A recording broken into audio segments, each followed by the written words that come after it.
In this segment of explaining the production process, I want to explain why sometimes it's not as straightforward as you would expect to get an answer about the estimated completion date for a particular item or where it is in the process.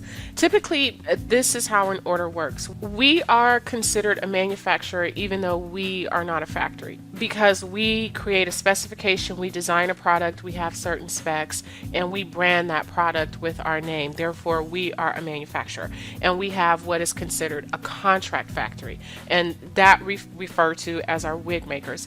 And a contract factory is the factory that we contract with to produce the goods according to our specification.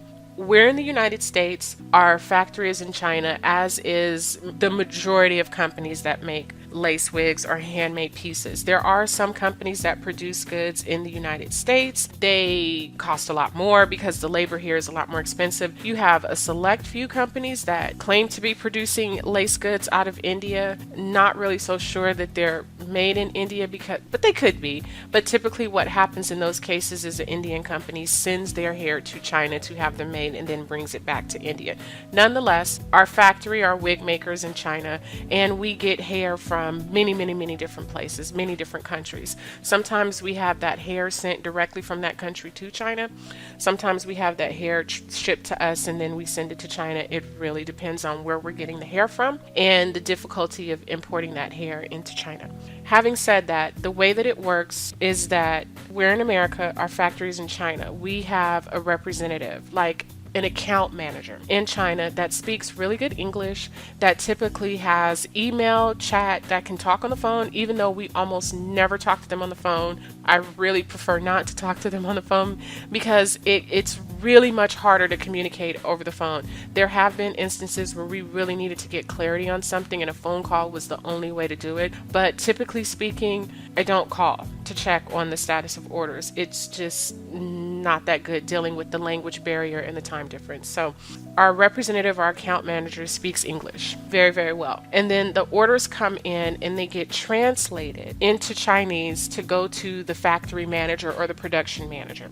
And that person is the one who handles all the different components. Like one person makes the cap, all they do is make caps. One person colors the hair, all they do is color the hair. One person makes the curl, all they do is make the curl. And not just for this one piece, but that's all they do is process the curl. And one person hand ties the hair onto the base. In this day and age, at almost every factory, the hand tying is done at another location, because what happened over time with the lace wig industry is that it's very labor intensive. It grew in popularity, costs rose, and to keep those costs down, that labor intensive part of the process is handled in what we would call in the United States the suburbs as opposed to the city. If any of you live in a major metropolitan area, you know that in the city the cost of living is higher, therefore the wages are higher, and the further out you get in the suburbs, or even in the sticks like we might call it, the lower the cost of living and the lower the wages. The same thing happens in China. People think that everybody in China makes pennies, but that's not true. So getting back to the point, to keep the cost down, most of that hand tying is done in a remote area. Now a customer comes in and they say, I want to know the status. Well, it comes to us, then it goes to me. I communicate with my account manager, who then goes to the factory manager. Then, now you can see why that's not always a straightforward answer as to when that's going to happen.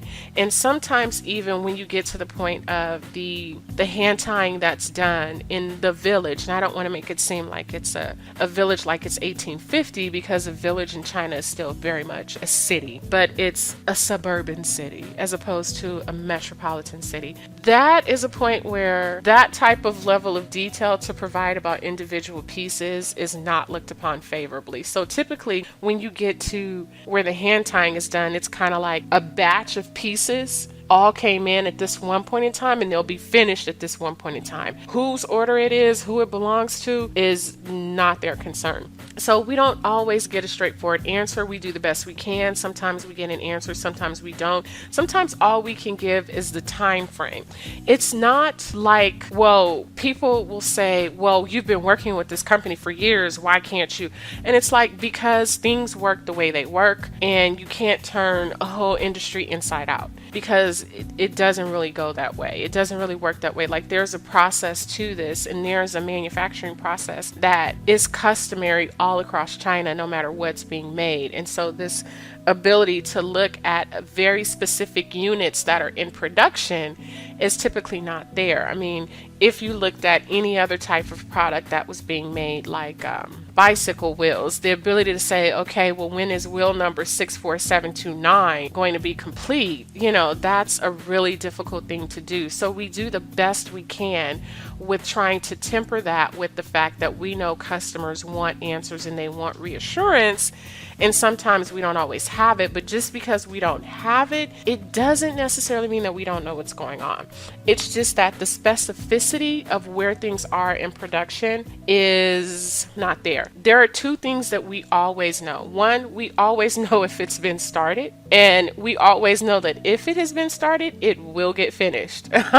Those are concrete. So there have been a few circumstances where maybe a piece was overlooked, it didn't get put into production, it slipped through the cracks, and then that's where we have to communicate that with the customer, and we've gotten better at staying on top of that so that we're able to catch that earlier in the process, as opposed to when the customer calls to check their status. But typically, it's a very reliable system.